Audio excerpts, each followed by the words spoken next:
사무엘하 5장 1절에서 10절 말씀까지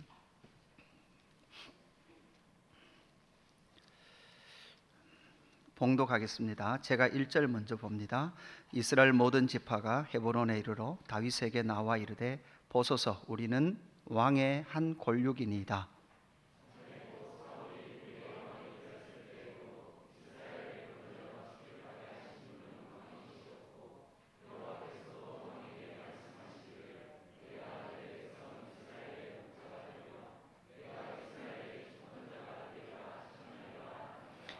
이에 이스라엘 모든 장로가 헤브론에 이르러 왕에게 나오매 다윗 왕이 헤브론에게에서 여호와 앞에서 그들과 언약을 맺음에 그들이 다윗에게 기름을 부어 이스라엘 왕으로 삼으니라.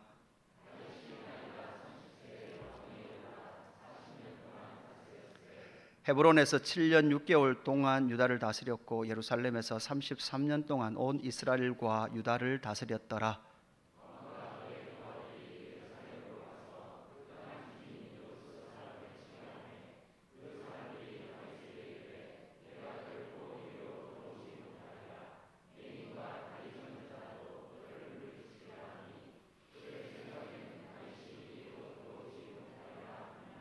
다윗이 시온 산성을 빼앗았으니 이는 다윗성이더라.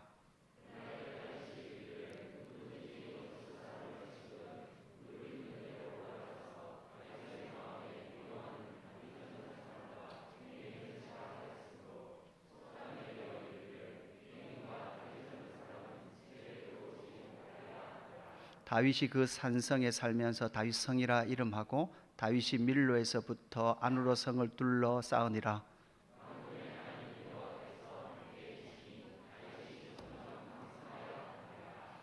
아멘. 사무엘하 5장 1절에서 10절까지 다윗에게 기름을 부어라는 제목으로 말씀을 나누겠습니다. 날씨가 상당히 시원해졌습니다. 최근에 보니까 은행나무에 이제 조금 노란색 단풍이 들기 시작을 합니다. 여러분, 이런 가을 계절을 만나면 여러분 어떤 생각을 하게 됩니까?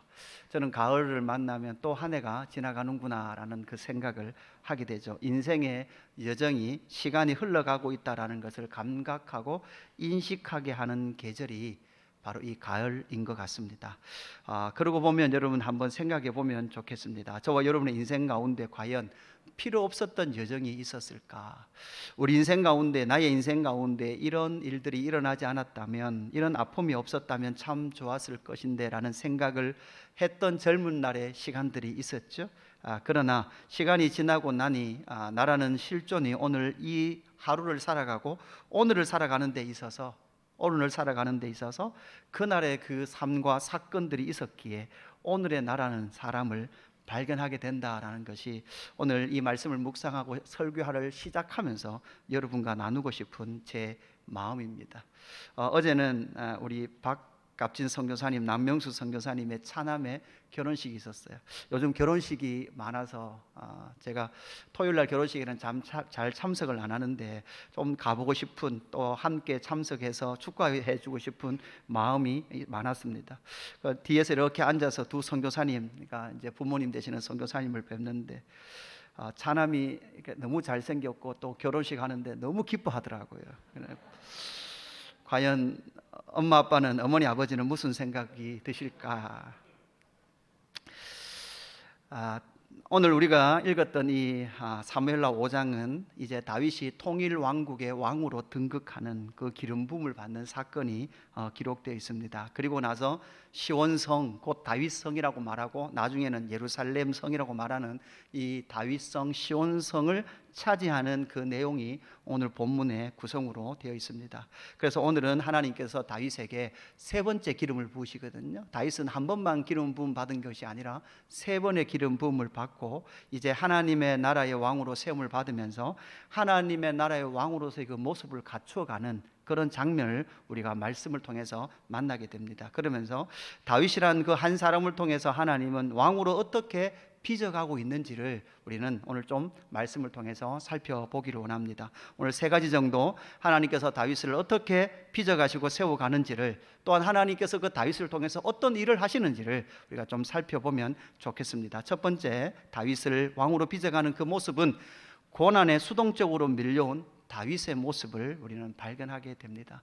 제가 말씀을 묵상하면서 고난에 수동적으로 밀려온 다윗의 모습, 이 모습이 보이더라고요.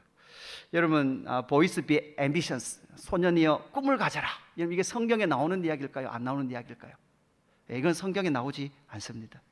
여러분, 우리는 이 내용을 알죠. 소년이여 뭐 야망을 가져라. 근데 이게 윌리엄 클라크라는 사람이 말했는데요, 우리는 여기까지만 여러분 들어봤어요. 이 사람이 뒤에 뭔 말하는지 들어보신 적 있습니까? 이분이 소년이여 야망을 가져라 이렇게 말하고 나서 뒤에 이런 말을 붙여요. 이게 원래는 말했던 전부예요. 그죠? 돈을 위하여서도 말고, 이기적인 성취를 위하여서도 말고, 사람들이 명성이라 부르는 덧없는 것으로도 말고, 단지 인간이 갖춰야 할 모든 것을 얻기 위하여, 돈, 이기적인 성취, 명예 이런 거 말고 인간이 기본적으로 가져야 될 모든 그 인격을 위하여 너는 꿈을 가져라. 원래 이런 내용으로 말했는데, 여러분, 이것이 우리 안에 소년이여 야망을 가져라 라는 그런 유명한 말로 우리는 듣고 자랐습니다. 여러분, 다윗의 신앙은 무엇이었을까요? 다윗의 인생의 여정은 무엇이었을까요? 10대 어느 날 그는 양을 치고 있었습니다. 밤이 늦도록 양을 치고 있었고, 갑자기 형들이 자기를 부릅니다.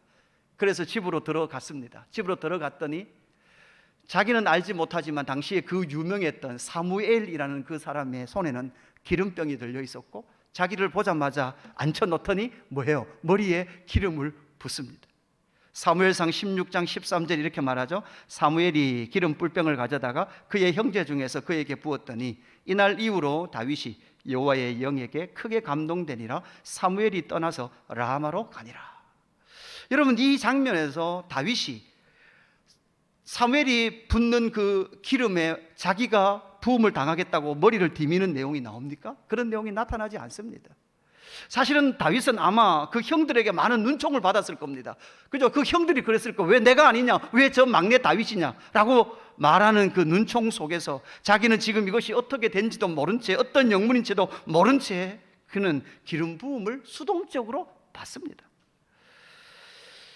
그러면 이랬으면 이제는 다윗의 인생 가운데 승승장구가 펼쳐져야 될 것 아닙니까? 하나님께서 왕으로 기름 부었으니 승승장구를 해야 될 것 아닙니까? 그러나 10대에 기름 부음 받았고 그가 30세의 왕이 될 때까지 10대와 20대의 그 찬란한 젊음의 시간을 도망자로 살았습니다. 생명의 위협, 자기 가족의 생명의 위협까지 당하면서, 살해의 위협을 당하면서 그는 그 젊음의 시간을 다 통과해 내었습니다. 다윗 입장에서는 이렇게 생각할 수도 있었을 겁니다. 사울을 죽일 그 기회 속에서 하나님께서 당연히 나에게 왕으로 기름 부었으니 내가 저 사울을 제거하고 내가 왕으로 등극해도 그 일은 전혀 야망의 일이 아닐 거다. 여러분, 우리는 그렇게 생각했을 수도 있을 거예요. 왜냐? 하나님이 나에게 기름 부었으니까.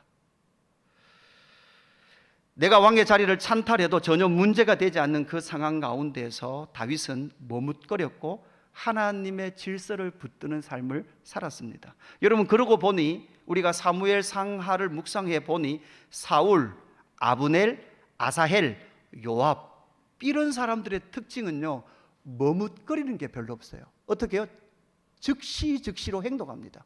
그러나 다윗은 그의 삶의 여정 가운데 주저하기도 하고 머뭇거리기도 하고 옆에서 바로 실행하십시오라고 말하는데도 불구하고 다시 한 번 더 고민하며 하나님 앞에 서 있는 다윗의 모습을 발견하게 되더라라는 사실이죠. 그러고 보니 정리해 보면 자신에게 부여된 인생의 여정을 수동적으로 떠밀려온 다윗의 모습을 발견하게 되더라는 거죠. 소년이여 야망을 가져라, 적극적으로 살아라 라는 것 이전에 성도로서 살아가야 그 삶은 사실은 여러분 우리의 인생 여정 가운데 때로는 다 이해할 수 없는 그 고난 속에 걸으며 때로는 역사에 밀려가듯 살았던 다윗의 그 시간 속에 하나님은 오늘 이 본문에서 마침내 설일이 되었을 때 그에게 세 번째 기름을 부으시고 왕으로 세우시는 이 장면을 만나게 되더라는 것이죠. 시편 105편 17절에서 시인은 이렇게 노래합니다. 그가 한 사람 앞에 한 사람을 앞서 보내셨으며 요셉이 종으로 팔렸도다. 그의 발은 착고를 차고 그의 몸은 쇠사슬에 매었으니 곧 여호와의 말씀이 응할 때까지라. 그의 말씀이 그를 단련하였도다. 요셉이 팔리고 싶어서 팔렸습니까? 여러분, 요셉이 그런 사건을 경험하고 싶어서 경험했습니까? 그런 다른 어떤 사건도 아니라 형들에게 팔림을 당했습니다. 팔림뿐만 아니라 사실 팔림 이전에 사실은 형들이 그를 죽여버리자 그런 말 들었습니다. 여러분, 우리는 그 말만 들어도 평생 상처 가운데 여러분 살았을 겁니다. 형들이 나를 죽이려고 했다. 그 말을 내가 들었다. 죽이지 않았더라도 그 말만 있어도 우리는 그 상처에 매여서 살았을 것입니다. 종으로 팔림도, 그의 발에 착고의 차임도, 그의 몸이 쇠사슬에 매임도 그의 적극적인 것이 아니라 그 고난에 떠밀려 수동적 그 고난의 삶을 통과해 냈던 사람들의 이야기가 바로 성경의 이야기들이다라는 사실이죠. 하나님은 왜 이 고난에 우리를 집어넣으시고 떠밀려 가듯이 이렇게 수동적으로 그 고난을 통과하게 하실까요? 여러분, 요셉은 이 고난의 시간을 통과해냄을 통해서 나중에 어떤 실력의 자리에 이르게 됩니까? 애굽과 자기 백성들의 그 기근을 만나고 해결할 수준의 지혜의 자리에 앉게 되었던 요셉을 우리가 발견하게 되는 거죠. 오늘 본문 1절 2절에도 보니까 이런 이야기가 말씀이 기록되어 있습니다. 이스라엘 모든 지파가 헤브론에 이르러 다윗에게 나와 이르되 보소서, 우리는 왕의 한 고륙이니이다. 전에 곧 사울이 우리의 왕이 되었을 때에도 이스라엘을 거느려 출입하게 하신 분은 왕이시었고 여호와께서도 왕에게 말씀하시기를 내가 내 백성 이스라엘의 목자가 되며 내가 이스라엘의 주권자가 되리라 하셨나이다 하니라. 여러분, 이 1절과 2절 이야기는 누구 이야기들입니까? 북쪽에 있었던 그 나머지 10지파 사람들이 다윗에게 찾아와서 해주는 이야기입니다. 근데 여러분, 이렇게 말하면서 뭐라고 말하는가 하면 다윗 당신은 우리의 한 고륙일 뿐만 아니라 원래 하나님께서 당신을 기름 부어 세웠던 왕이었습니다. 그러니까 하나님께서 당신을 이스라엘 백성들의 목자로, 또한 이스라엘의 백성의 이런 그 주권자로 삼았습니다. 여러분, 이걸 북이스라엘이 오늘 알았을까요? 그 전부터 알고 있었을까요? 그 전부터 알고 있었어요. 알고 있었음에도 불구하고 사울이 살아있었을 때, 이스보셋이 살아있었을 때, 아브넬이 살아있었을 때는 전혀 이렇게 반응하지 않아요. 다른 말로 하면 다윗을 인정하지 않아요. 지금 이야기가 도대체 지금 이야기가 어디로 가냐라는 생각이 드시는 분들은 한 주 동안 말씀을 묵상 안 한 거예요. 그죠? 이스보셋이 누구지? 그죠? 아브넬이 누구지? 이런 생각하시는 분들은 한 주 동안 전혀 성경을 열어보지 않았다는 증거가 되는 거죠. 이 사람들이 다 제거되고 나니까 북쪽의 사람들은 민첩하게 움직여요. 빠르게 움직인다고요. 정치공학적으로 보면 지금 이 북쪽의 사람들은 누구를 지금 의지해야 돼요? 누구 앞에 무릎 꿇어야 돼요? 다윗 앞에 무릎 꿇어야 된다는 거죠. 여러분, 이게 세상 사람들이 살아가는 삶의 방식이에요. 긴밀하게 움직여라, 고난을 비켜가라, 대응을 해라. 그러나 다윗의 삶 가운데는 어찌 보면 너무나 수동적으로 다가오는 그 고난 속에 처해져 있고, 그 고난 속에 수동적 밀려감을 통해서 요셉도 무엇인가 실력을 길렀을 뿐만 아니라 다윗도 어떠한 실력을 길러 가더라라는 사실이죠. 여기서 목자, 주권자 이 단어를 우리는 잘 기억해야 됩니다. 신약에 목사라고 번역한 이 단어의 어원도 사실은 목자라는 이야기예요. 그죠? 다윗을 주권자로 세웠습니다. 여러분, 이렇게 말했던 북이스라엘 그 이 지파들은 나중에 우리는 알고 있죠. 이들이 나중에 역사가 지나가고 나면 또 태도를 어떻게 바꿀까요? 솔로몬 이후로 이제 르호보암이라는 솔로몬의 아들이 이스라엘의 왕으로 등극했을 때 그들이 뭔가 요구를 했고 그 요구를 왕이 들어주지 않을 때 그들이 했던 말을 여러분 한번 보십시오. 열왕기상 12장 16절 이렇게 말합니다. 온 이스라엘이, 이게 이제 북쪽을 말하는 거예요. 지파들, 온 이스라엘이 자기들의 말을 왕이 듣지 아니함을 보고 왕에게 대답하여 이르되 우리가 다윗과 무슨 관계가 있느냐? 이새의 아들에게서 받을 유산이 없도다. 이스라엘아, 너희의 장막으로 돌아가라. 다윗이여, 이제 너는 내 집이나 돌아보라 하고 이스라엘이 그 장막으로 돌아가리라. 그러니까 이때는 또다시 그들의 유불리, 나의 유익과 유익하지 않느냐, 이 측면에서 바라보면서 이제는 우리는 다윗과 관계없다라는 선을 그으면서 또다시 나라가, 하나님의 나라가 남북으로 갈라져서 북쪽은 하나님도 섬기고 우상도 섬기는 희한한 나라를 만들어버리는 상태로 가더라는 것이죠. 이 세상은 이렇게 북이스라엘 사람들처럼 정치의 변화와 자기들의 형편과 유익과 유불리에 따라서 긴밀하게 움직일 것에 대해서 계속 요구하지만, 성경에서는 하나님의 사람들은 그 삶을 절대 살지 않았다라는 사실이죠. 오늘 본문 3절에도 보니까 이에 이스라엘 모든 장로가 헤브론에 이르러 왕에게 나오매 다윗 왕이 헤브론에서 여호와 앞에 그들과 언약을 맺음에 그들이 다윗에게 기름을 부어 이스라엘 왕으로 삼으니라. 자기 왕의 대관식이 다윗의 주도권이 3절에 전혀 안 나와요. 그죠? 다윗이 주도하는 게 아니에요. 왕으로 등극하지만 여호와 앞에서, 그리고 이스라엘 백성들이 기름을 붓는 그 자리에 지금 다윗은 서 있다라는 사실입니다. 여러분, 우리는 잘못하면 정말 예수를 믿지만 소년이여 꿈을 가져라, 야망을 가져라 라고 말해주는 것처럼 그 고난을 너는 피하고 너희가 위기에 긴밀하게 대응을 하며 너희가 당하지 말아야 될 그 고난을 당하지 않은 채 너희는 그 삶을 적극적으로 살아라 라고 말하기 이전에, 성경은 우리의 인생의 여정 가운데 닥치는 그 고난을 수동적인 그 자리에 하나님께서 밀어 넣으시면서 인내, 갈등, 고통, 인생의 본의, 나의 부르심이 무엇인지를 깊이 고민하며 그 시간을 수동에 밀려 그분의 밀어내심의 시간을 살아갈 것에 대해서 우리에게 먼저 요청하고 계시더라라는 사실입니다. 그러고 보니 지나간 시간 돌아보니 그때 그 일이 없었다면, 그때 그 고민이 없었다면, 저는 그런 생각이 좀 많아요. 저는 고등학교를 졸업하자마자 신학교로 갔거든요. 그리고 다시 신학교로 돌아가는데 거의 15년 이상 걸렸던 것 같아요. 그래서 제가 생각하기에 그때 고민을 적게 하고 내가 빨리 신학교를 갔으면, 좀 빨리 목사가 됐으면 그죠? 또 신학도 통신에서 안 하고 대구에서 했거든요. 직장생활 하다가 그냥 갈 수 있는 학교가 그저 이 대구에 있더라고요. 그래서 그냥 고민도 안 하고 그냥 대구에서 공부를 했는데, 그때 내가 공부를 더 해서 총신을 갔으면. 그러니까 수많은 생각이 도는데, 그럼에도 불구하고 그때 문제를 능동적으로 민첩하게, 그러나 사실은 돌아보면 그때 제가 능동적으로 민첩하게 대응할 능력도 없었고요, 실력도 없었어요. 그 속에 하나님은 나를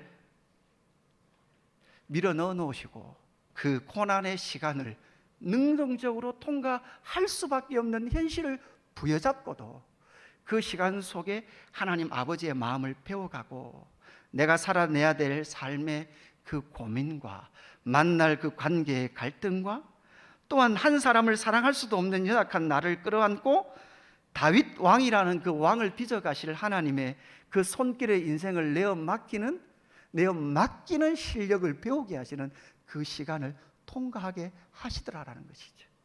그러고 보니 지난 여정의 그 사건들은 다 하나님의 사랑이었다라고 고백할 수밖에 없더라라는 사실이죠. 그래서 이것이 두 번째 대지로 건너가게 됩니다. 시간과 인생의 주권이 하나님께 있음을 직시하라, 인정하라라고 우리에게 요청하고 있습니다. 여러분, 오늘 4절 말씀, 5절 말씀에 보면 이런 말씀이 기록되어 있습니다. 다윗이 나이가 30세의 왕위에 올라 40년 동안 다스렸으되 헤브론에서 7년 6개월 동안 유다를 다스렸고 예루살렘에서 33년 동안 온 이스라엘과 유다를 다스렸더라. 여러분, 4절 5절의 그 내용이 사무엘하 이 기자가 나레이션처럼 두 절을 넣고 있어요. 사실 여러분, 지금 다윗이 이 5장의 상태에서 나이는 몇 살입니까? 30이에요. 그죠? 맞나요? 30. 그죠? 30의 왕위에 올라 40년 동안 다스리게 되는데 헤브론에서 7년 6개월 동안 다스렸죠. 그리고 이제는 뭐가 남았습니까? 통일 왕국에서 33년 동안 다스릴 게 남았어요. 다스릴 것이 남았는데도 불구하고 오늘 본문을 보면 5절을 보면 이미 다윗이 33년 동안 다 다스렸다라고 뭐 하고 있습니까? 확정된 것으로 쓰고 있어요. 앞으로도 33년이 남아있단 말이에요. 자, 다윗이 왕으로 등극했습니다. 이제 왕으로 등극하면 그것도 통일 왕국의 세 번째 기름 부어 왕으로 등극했잖아요. 그러면 이제 왕으로 쥐하자 좋다, 하나님의 뜻이 이루어졌구나, 이제는 만사 형통, 행복 시작, 불행 끝, 이것이 펼쳐질까요? 그러나 여러분, 다윗이 지금 왕으로 등극하잖아요. 통일 왕국으로 등극하는데도 불구하고 다윗에게는 많은 문제가 있습니다. 남북의 정서적 통일도 있을 뿐만 아니라 자기는 가시와도 같은 누구가 아직도 군사력을 붙들고 있어요. 요압이라는 존재가 아직도 있어요. 그러고 보니 여러분, 이 열왕기 상하, 사무엘 상하를 기록하고 있는 이 기록자가 우리에게 어떤 사인을 계속, 눈치채라는 사인을 보내주고 있는 것 같아요. 어떤 사인, 어떤 눈치일까요? 다윗의 인생은 누가 책임지신다? 하나님이 책임지신다. 그렇게 10대에 기름 부었던 그 다윗을 기어이 하나님께서 통일왕국의 왕으로 3번의 기름 부으심을 통해서 왕으로 세우시죠. 하나님은 다윗의 인생을 인도하셨습니까? 인도하지 않았습니까? 인도하셨어요. 이때까지 인도하셨다면 앞으로 33년간 다스릴 통일왕국의 주권도 또한 다윗을 통하여 신실하게 하나님께서 그 약속을 지키신다, 안 지키신다? 지키신다라는 것을 사무엘하를 기록하는 기자가 독자에게 눈치채기를 원하시는 거예요. 첫 번째 기름 부었을 때도 그랬고, 두 번째 기름 부었을 때도 남방 유다의 왕으로 등극했습니다. 이제 세 번째 기름 부음을 통해서 이제는 왕으로서, 통일 왕국에서 왕으로 이제 기름 부음을 받고 왕으로 통치를 시작하게 되는 것이죠. 여러분, 여기서부터 어떻게 보면 우리에게는 좀 문제가 있습니다. 여러분, 다른 말로 하면 저와 여러분이죠, 예수님을 믿었습니다. 구원의 감격이 있습니다. 은혜가 있습니다. 그런데 문제는 내일이 문제입니다. 오늘 은혜를 받았습니다. 요즘 우리 셀 모임을 하는 걸 제가 이렇게 안 보는 것 같지만 제가 다니면서 눈치가 싹싹 보거든요. 근데 셀 모임 하면 요즘은 셀 모임, 어떤 셀에는 휴지 없이 셀 모임 못하는 셀도 있더라고요. 그죠? 은혜를 받아요. 예배 때도 은혜를 받고 셀 모임을 하면서 은혜를 받아요. 그런데 문제는 오늘 받은 은혜가 내일은 역사지를 잘 않는다는 거죠. 다른 말로 하면 구원의 은혜를 받았습니다. 새 사람이 되었다라는 복음의 영광이 있었습니다. 그런데 그 이후에 우리는 무엇을 할지를 잘 몰라요. 내일을 어떻게 살아야 될지, 그리고 그 우리의 인생을 앞으로 어떻게 살아가야 될지 잘 모르는 거죠. 그러니까 그냥 열심히 교회나 다녀라, 이 결론에 도달을 하더라는 것이죠. 요즘 최근에 결혼식이 많아서 제가 생각이 좀 이제 많이 들더라고요. 이걸 좀 결혼의 예를 들어서 한번 생각해 보십시다. 결혼이라는 거죠. 여러분, 결혼식을 하는데 보니까 막 거의 신랑 신부가 환상 속에 있어요. 막 환상 속에 그대가 있다 그러면서, 그죠? 환상으로 시작을 합니다. 그러나 왜 결혼식 이후 살아보는 그 결혼이라는 그 삶이 그 시작의 기대만큼 미치지 못하는가? 결혼의 시작은, 사랑의 시작은 환상으로 시작했는데, 그러나 현실은 왜 이런가? 시작은 환상이었어요. 그러나 현실은 그렇게 환상적이지 않더라는 거죠. 그래서 엄마를 찾아오죠. 엄마, 내가 그때 나를 막았어야지. 그러죠. 엄마가 그러죠. 내가 막았다. 더 강하게 막았어야지. 안 듣더라. 이게 그 현실이지 않습니까? 그러니까 사랑의 환상 속에서 들이닥친 현실은 그렇게 만만치 않더라는 것이죠. 내 짐을 져줄 거란, 대신 져줄 거라는 생각했던 배우자가 내 짐이 되어버렸습니다. 태어날 때 자식의 그 기쁨이, 그 환상이 시간이 지나면 지날수록 나에게 책임으로만 느껴지는 거죠.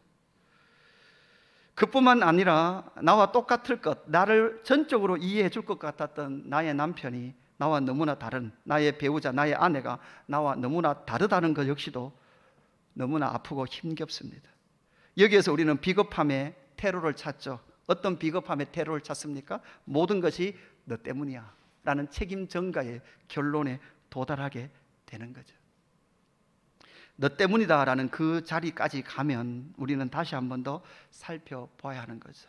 사랑과 환상으로 시작한 이 결혼의 일상이 왜 너 때문이다 라는 그 결론에 도달할 수밖에 없었는가? 하나님께서 왜 이 결혼이라는 제도를 주셨고 내 인생 가운데 이 시간을 살아내게 하셨는가? 라는 질문을 던져본다면, 우리는 얼마 전에 묵상하였던 에베소서 말씀, 에베소서 5장에 나오는 아내들이여 자기 남편의 복종하기를 죽게 하듯 하라라고 말하는 이 수준에까지 사실은 여러분 수없는 갈등과 책임의 그 짐들 속에서 사람 하나 사랑하는데 당신은 나의 영원한 배우자입니다라고 고백했던 그 내 반쪽 하나 사랑할 수 없는 나라는 실존도 만나게 되고요, 그 한 사람을 사랑한다는 게 얼마나 힘들며 얼마나 어려운 것인가를 처절하게 경험하면서 하나님이 나를 그리스도를 통하여 사랑하신 그 사랑, 그리고 그리스도를 통하여서 우리를 사랑하시고 그 하나님의 언약과 하나님의 주권과 하나님의 그 역사함으로 인도해 주셔서 우리의 삶을 책임져 주시고 우리를 인도해 주시는 하나님 아버지의 사랑을 이 분부의 관계에서 고백하고 경험하고 만나기까지 저와 여러분을 뭐 하기를 원하신다고요? 자라가기를 원하시는 거예요. 그 부부의 관계를 통해서 그리스도와 교회의 관계를 경험하던 자리까지 이끌어가게 하기 위해서 결혼이라는 그 제도, 여러분 결혼이라는 제도는요, 여러분 이 세상에만 있는 임시적 방법입니다. 임시적 제도입니다. 천국 가면 없어요. 정말 다행이죠. 천국 가서 없다는 게 정말 다행입니다. 그러니까 이 땅에서만큼은 그리스도가 교회를 사랑하신 그 사랑의 관계를 배워내는 자리까지 자라가기를 원하신다는 사실이죠. 언제까지 너 때문입니다라는, 너 때문이야라는 그 자리에 머물러 있다면 우리는 결코 한 발도 다시금 그 첫사랑의 환상 가운데로 나아갈 수 없는 자라라는 것을 우리는 꼭 인식을 해야 합니다. 그리스도의 사랑을 만났습니까? 감격스러웠습니까? 그 감격스러운 것이 내 일상에는 사라지죠. 시간이 지나면 점점 사라지는 것 같습니다. 그러나 그 일상 가운데 그리스도의 사랑을, 내 모든 삶의 일상의 그 흔적 속에 그리스도의 사랑을 깨달아. 그 그리스도의 사랑이 나의 인격이 되도록, 원수를 내 몸과 같이 사랑하는 자리에까지 이르도록 나를 빚어가시는 그 손길에 내 마음과 내 삶과 내 입술을 맡기는 자로 자라가기를 원하는 그 삶. 그래서 결국은 다윗의 인생의 주권은 누구에게 있더라? 하나님께 있더라. 그리고 하나님은 다윗의 인생의 약속을 신실하게 이루시고 성취하셨다라는 그 믿음의 자리에 고백을 기어이 받아내시는 분이 나를 사랑하시는 하나님이신 줄로 믿습니다. 마지막 하나님께서는 그 다윗 왕을 어떻게 세워 가시는가? 통일 왕국의 시작을 시온성에서 열어가고 계시다라는 사실입니다. 오늘 6절 말씀에 보면 이런 말씀이 나오죠. 왕과 그의 부하들이 예루살렘으로 가서 그 땅 주민 여부수 사람을 치려하매 그 사람들이 다윗에게 이르되 내가 결코 이리로 들어오지 못하리라. 맹인과 다리 저는 자라도 너를 물리치리라 하니 그들 생각에는 다윗이 이리로 들어오지 못하리라 함이나 7절에 보니까 다윗이 시온산성을 빼앗았으니 이는 다윗성이더라 이렇게 말합니다. 여러분 그 시온산이라는 이 시온이라는 이 단어가 사실 지리적으로 처음 나타나는 건, 성경에 나타나는 건 오늘 이 본문의 이 자리입니다. 이 자리에서 시온성이라는 자리가 나오는데, 여러분 여기는 시온성은 이스라엘 지리적으로 보면 이스라엘 중에서 가장 안전한 장소입니다. 왜냐하면 이 U자형 지형에 이 아랫지역은 두 큰 계곡으로 만들어져 있습니다. 하나는 기드론 계곡이고 하나는 힌논 골짜기입니다. 힌논 골짜기가 있기 때문에 이 성으로는 아무나 공격하기가 어렵습니다. 이 시온성 위에 있으면 저 상대가 계곡을 건너오는 게 다 보여요. 그리고 이 시온성은 절벽이 상당히 높습니다. 그래서 언제든지 이 대부분의 면은 계곡으로 되어 있기 때문에 적군을 막기에 너무나 좋은 지형입니다. 북쪽에서 내려오는 부분만 잘 막으면 끝나는 지역입니다. 그뿐만 아니라 기드론 골짜기에 기온샘이 있어서 이 성에는 물이 공급할 수 있는 아주 좋은 그러한 샘도 가지고 있습니다. 원래 이 땅을 여호수아가 들어오면서 이 땅을 전투를 통해서 차지하면서 먼저는 유다 지파에게 주었고 나중에는 이 지역을 베냐민 지파가 또한 가지는데, 그 지역을 다 차지하지 못한 채 가나안 7부족의 한 부족이었던 여부수 부족이요, 이 핵심 지역을 차지하고 있었어요. 그래서 이 다윗이 왕으로, 통일 왕국의 왕으로 등극하는 순간 그가 가장 먼저 한 것은 바로 이 시온 산성을 빼앗으러 들어간 거예요. 근데 들어갔는데 여부수 사람들이 뭐라고 말하는가 하면, 야 다윗 너 절대 여기 못 들어온다. 아니 다윗 너가 올라온다고 한들 우리 가운데 맹인 다리 저는 사람만 군사로 내보내도 다윗 너는 절대 여기 못 들어온다 라고 조롱을 했습니다. 나중에 이게 뭐가 돼요? 속담이 되죠. 속담. 다윗이 썼던 속담이 될 만큼. 그러나 어떻게 됩니까? 7절에 보니까 별 설명이 없어요. 다윗이 시온 산성을 빼앗았으니 이는 다윗성이더라. 여러분 여기는요 공격하기가 정말 어려운 곳이거든요. 근데 여기 뭐 물길 이런 단어가 나오는 거 봐서 아무래도 물을 기르러 들어가는 그 구멍을 찾아냈던 것 같아요. 그래서 그 길로 이 다윗의 군대가 들어가서 이 시온성을 차지한 것 같습니다. 이렇게 차지하게 됐던 것이죠. 여기서 우리는 하나 생각해야 될 것이 있죠. 맹인과 다리 저는 사람은 집에 들어오지 못하리라. 8절 후반절 이런 내용이 나오고, 이게 나중에 또한 다윗도 그런 이제 속담으로 처리하게 되고, 그러니까 이스라엘 백성들 중에 맹인이나 다리 저는 사람은 집에 들어오지 못한다, 이런 의미로 이것이 사용될 수도 있었습니다. 그러나 여러분, 우리가 잘 생각해야 될 것은 요나단의 아들 중에 어려서 피신 가다가 떨어진 한 아들이 있었죠. 이 아들이 누구예요? 무비보셋이죠. 무비보셋은 나중에 다윗의 상에서 밥을 먹습니다. 그래서 이렇게 장애가 있거나 이런 사람들은 궁에 못 들어온다는 의미가 아니고, 여러분 결국은 구속사적으로 보면 지금 하나님의 나라 이 땅의 왕이 누구예요? 하나님이 기름 부어 세운 다윗이죠. 다윗을 인정하지 않고 왕을 영접하지 않는 자는 뭐 하는 거예요? 하나님의 궁에, 하나님의 성에 들어갈 수 없다라는 구속사적 관점으로 이걸 우리는 해석을 해야 합니다. 그렇게 해서 이제 구원의 관점으로 이 문장은 충분히 우리가 해석해 낼 수 있습니다. 그러면서 이제는 이스라엘 백성들은 이 신의 산, 죄송합니다, 이 시온성 안에 들어갔고, 이 시온성을 뭐로 바뀌어? 이름이 다윗성으로 사용합니다. 이 성이 나중에, 오늘 여기도 예루살렘이라고 나오지만 이 예루살렘은 나중에 이 성이 예루살렘으로 바뀌고, 다윗성 위쪽에 조금 위에 다윗이 먼저 지었던 아랫성 바로 위에다가 뭐를 지어요? 성전을 짓게 됩니다. 그 성전이 하나님의 영광의 임재의 자소가 되는 거죠. 여러분, 그러고 보니까 구약 이스라엘 백성들은요, 다윗이 이 신의 이 시온성을 얻고 나중에 성전을 지을 수 있는 모든 그 터전을 마련해 나가는 이 시온성의 점령이 이렇게 한 번씩 웃겨 주셔야 돼요. 자, 구약은 이때까지 이스라엘 백성들은 신의 산 아래 있었어요. 신의 산 영향 아래 있었단 말이에요. 이제는 또 하나의 산이 나오죠. 그 산이 무슨 산이에요? 시온산이에요. 신의 산도 영광스러웠어요. 여러분, 율법이 저주스러운 거 아니에요? 영광스러운 산이었어요. 그러나 시온산은 더 영광스러워요.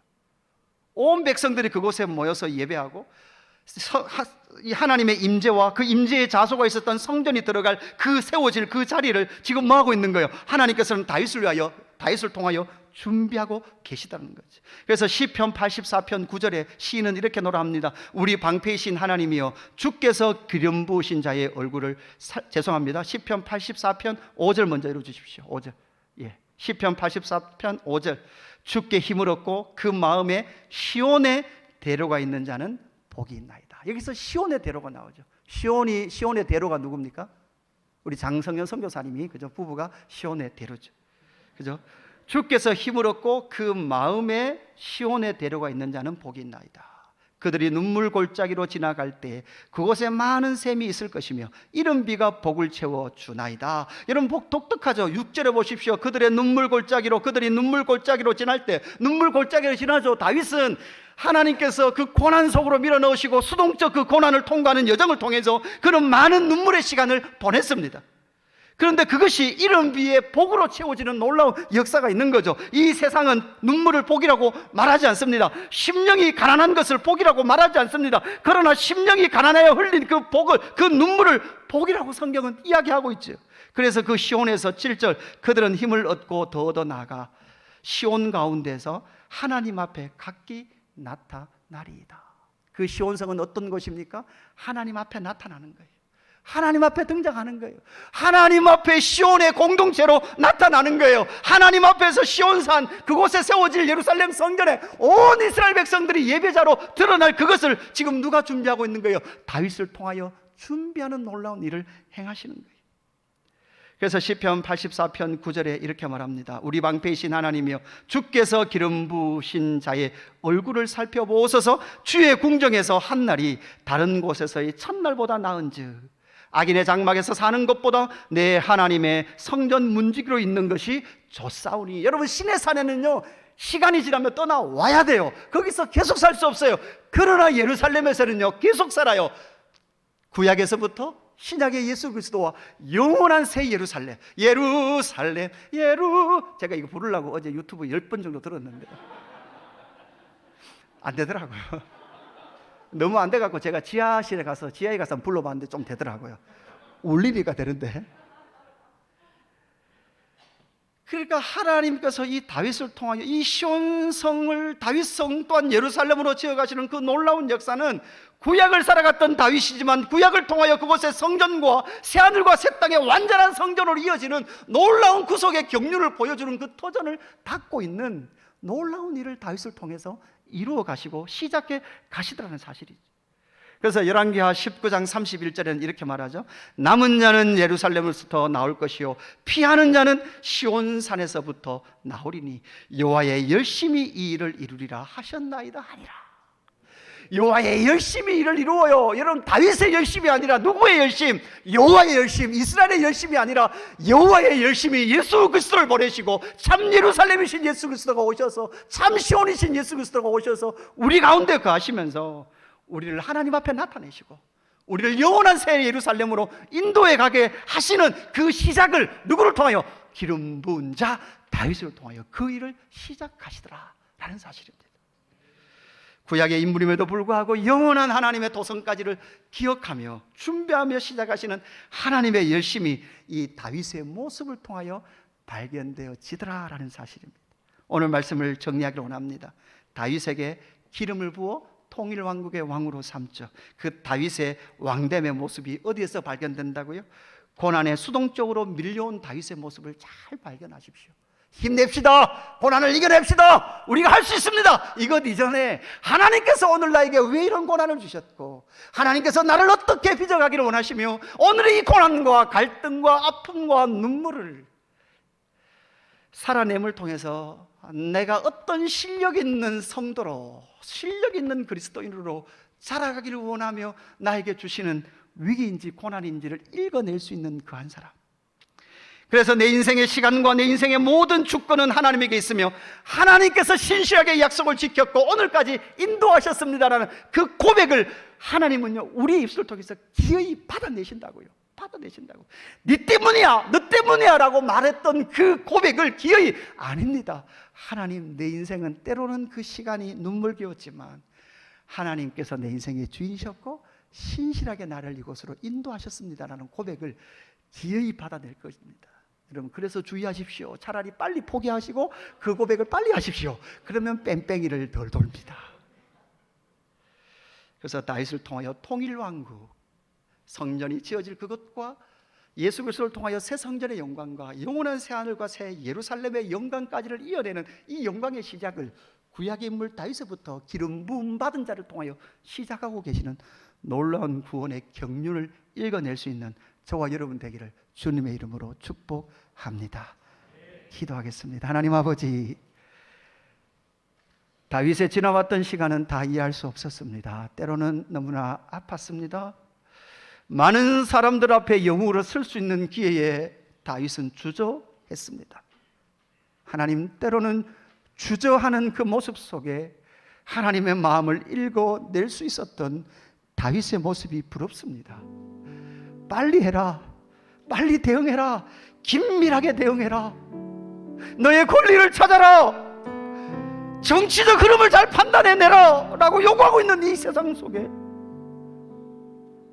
때로는 어리버리한 나, 어디로 가야 할지 알지 못하는 나의 그 침묵 속에 나를 빚어가시는 하나님의 모습을, 하나님 아버지의 마음을 이 말씀을 통해 읽어냅니다.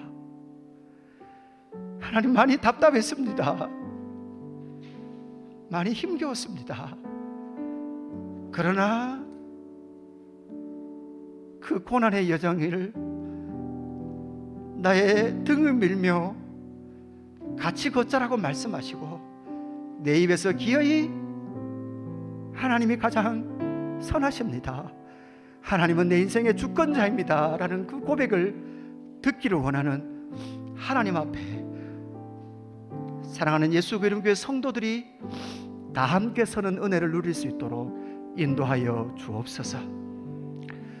그래서 너 때문이야 라고 말했던 그 고백이 아닙니다, 당신이 있어서 행복합니다 라는 고백으로 바꿔낼 수 있는 믿음의 성도들 될 수 있도록 역사하여 주옵소서. 이 다윗을 통하여 놀라운 그 기름 부은 다윗을 통하여 놀라운 그 구원의 완성을 보여내셨던 하나님의 열심을 예수 그리스도를 통하여 발견하며 우리가 기대하는 저 새하늘과 새 땅 새 예루살렘의 영광을 기대하며 나아가는 믿음으로 살겠사오니 주여 우리를 인도하시고 그곳으로 이끌어 주옵소서. 감사함을 드리며 구주 예수 그리스도 이름으로 기도드리옵나이다. 아멘.